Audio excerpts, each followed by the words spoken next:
संकेतों से बाजार में दबाव रहा और इसी दबाव के साथ सेंसेक्स निफ्टी गिरावट के साथ बंद हुए। सेंसेक्स 454 अंक गिरकर 72,643 पर बंद हुआ। वहीं निफ्टी 123 अंक गिरकर 22,023 पर बंद हुआ। आज सबसे ज्यादा बिकवाली पीएसई, ऑटो, एनर्जी शेयरों में रही। वहीं रियलिटी आईटी इंडेक्स गिरावट के साथ बंद हुए।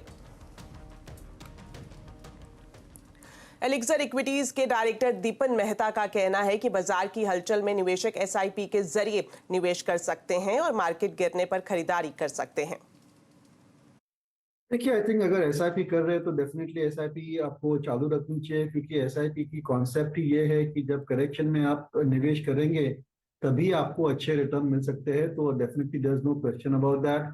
लेकिन अगर आप डायरेक्ट इन्वेस्टमेंट कर रहे हैं मिड कैप स्टॉक्स में तो थोड़ा रुक जाना चाहिए। आई थिंक इट्स इंपॉर्टेंट कि आपके पोर्टफोलियो में जो कैश है वो कैश के लेवल्स आप धीरे धीरे बढ़ाइए, क्योंकि अगर ये करेक्शन और डीप होती जाती है तो you will get good opportunities to buy at lower prices. So better to just wait and watch and let this correction play out. थोड़ा dust settle होना चाहिए, and if stocks are corrected by 30-40%, then you make a buy entry.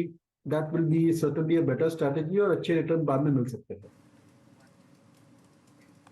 वहीं mutual funds में जारी stress पर quant fund के founder Sandeep Tandon का कहना है कि फंड मैनेजर हर हालात के लिए तैयार रहते हैं। मार्केट को देखते हुए निवेशकों को मिड और स्मॉल कैप में लंबे समय के लिए निवेश करना चाहिए। इस कंट्री के अंदर अगर 12 करोड़ निवेशक है तो 12 करोड़ लोग एक ही दिन आके पैसा निकाल लेंगे। मैंने इतिहास में तो नहीं देखा है कभी होते हुए। जब दुनिया की सबसे बड़ी लिक्विडिटी क्राइसिस हुई थी तब नहीं हुआ। जब दुनिया की सबसे बड़ी अपनी लाइफ में बनाई थी कोविड क्राइसिस हुआ तब नहीं हुआ। तो ऐसा कुछ तो होने वाला ही नहीं है। तो इसलिए मैं बोलता हूँ ये एक एकेडमिक एक्सरसाइज है, इसको एकेडमिक के हिसाब से करके छोड़ देना चाहिए। लेकिन अगर आप इंडिया की लॉन्ग टर्म स्टोरी बिलीव करते हैं तो लॉन्ग टर्म में तो इक्विटी एसेट क्लास हमेशा ज्यादा रिटर्न देता है और उसके अंदर भी मिड और स्मॉल रिटर्न ज्यादा ही देंगे स्मॉल कैप से। तो अगर कोई 10 साल का होराइजन लेके आता है तो मैं आज भी बोलूंगा मिड और स्मॉल में डालना चाहिए, लेकिन उसका 10 साल का होराइजन होना चाहिए। म्यूचुअल फंड के स्ट्रेस टेस्ट के नतीजे आने शुरू हो गए हैं। म्यूचुअल फंड ने 25% और 50% लिक्विडेशन में कितना वक्त लगेगा इसको लेकर डेटा जारी किया है। सुमित के पास चलते हैं। तो सुमित बताएं क्या है पूरी डिटेल्स। म्यूचुअल फंड का स्ट्रेस टेस्ट के नतीजे आने शुरू हो गए हैं और म्यूचुअल फंड ने 25% और 50% लिक्विडेशन को लेकर जो अपना डेटा है वो देना शुरू कर दिया। पूरा डिटेल धीरे धीरे आना शुरू होगा और आज शाम तक इसकी जो तमाम डिटेल है वो आनी शुरू हो जाएंगी। एक एक करके तमाम डेटा देख लेते हैं किस तरह से ये डेटा अब तक पैन आउट हुआ है।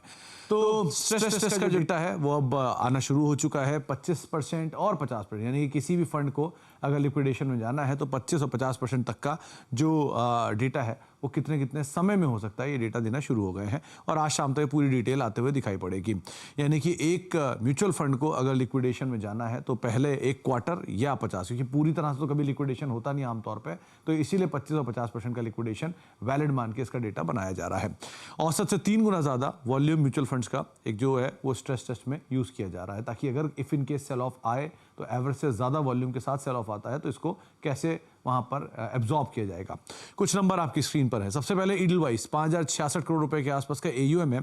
25% लिक्विडेशन के लिए करीब 1 दिन लगेगा और 50% लिक्विडेशन के केस में 2 दिन लगेंगे। आदित्य बिरला सन लाइफ करीब 4,981 करोड़ रुपए का एयूएम है। इसको 25% लिक्विडेशन के लिए करीब 2 दिन और 4 दिन लगेंगे 50% लिक्विडेशन के लिए। सुंदरम म्यूचुअल फंड को 10,262, ये मिड कैप का फंड है, तो 10,262 करोड़ रुपए के आसपास का एयूएम, 4 दिन लगेंगे 50% लिक्विडेशन में और करीब करीब 2 दिन लगेंगे इनके 25% लिक्विडेशन में। धीरे धीरे हम फंड साइज और बढ़ा रहे हैं। तो क्वांट की अगर मिड कैप फंड की तरफ जाते हैं तो 5,500 करोड़ रुपए के आसपास का एयूएम, 5-6 दिन में लिक्विडेशन होगा 50% और 3 दिन में होगा 25%। मोतीलाल ओसवाल का करीब 8,500 करोड़ रुपए का एयूएम, 10 दिन के अंदर ये 50% लिक्विडेशन होगा और 5 दिन के अंदर 25% के आसपास का लिक्विडेशन। और एक्सिस रफली 25,500 करोड़ रुपए के आसपास का एयूएम, 12 दिन लगेंगे इसे 50% लिक्विडेशन में और 6 दिन लगेंगे इसको 25% लिक्विडेशन में। स्मॉल कैप फंड्स के ऊपर आते हैं। ईडलवाइज का करीब 3,200 करोड़ रुपए का एयूएम, 3 दिन के अंदर ये 50% लिक्विडेशन होगा और 25% लिक्विडेशन के लिए 2 दिन लगेंगे। मोतीलाल ओसवाल का 1,400-1,500 करोड़ रुपए का एक एयूएम है, लेकिन यहाँ इंटरेस्टिंग पार्ट देखिए कि समय सेम लग रहा है, क्योंकि यहाँ पर माइट भी वो वो स्टॉक्स हो जिनकी लिमिट छोटी हो, तो इसी वजह से यहाँ पर लिक्विडेशन में समय लग सकता है। सुंदरा म्यूचुअल फंड करीब 3000 करोड़ रुपए के आसपास के AUM में, थोड़ा और ज़्यादा समय लग रहा है। 50% लिक्विडेशन के लिए 5% और 25% लिक्विडेशन के लिए 3 दिन का यहाँ पर समय, 5 दिन और 3 दिन का समय लगता हुआ दिखाई पड़ रहा है। लाइकवाइज आदित्य बिरला सन लाइफ 5,500 करोड़ रुपए के आसपास का AUM है। 10 दिन लगेंगे 50% लिक्विडेशन में और 5 दिन लगेंगे 25% लिक्विडेशन में। क्वांट का 17,000 करोड़ रुपए के आसपास का AUM है। 22 दिन के अंदर ये 50% लिक्विडेशन हो पाएगा और करीब करीब 11 दिन लगेंगे इसे 25% लिक्विडेशन में। और सबसे बड़ा एक्सेस यहाँ पर भी 19,500 करोड़ रुपए के आसपास का AUM, 28 दिन लगेंगे 50% लिक्विडेशन में और 14 दिन लगेंगे करीब करीब इनको 25% लिक्विडेशन को लेकर। यानी कि जिस तरह की स्थितियां है, ये स्ट्रेस टेस्ट जरूरी था और ये स्ट्रेस टेस्ट इंडिकेट करता है कि किस तरह की लिक्विडिटी है और अगर thrice the size of liquidity मिलता है तो कैसे ये फंड्स जो हैं अपने आप को लिक्विड कर पाएंगे। शुक्रिया सुमित, ये स्ट्रेस टेस्ट का पूरा डेटा हमारे दर्शकों को बताने के लिए। तो बाजार में क्या चल रहा है, क्या बाजार स्ट्रेस में है, आज आवाज अड्डा में इसी पर करेंगे बड़ी चर्चा शाम 7:57 पर।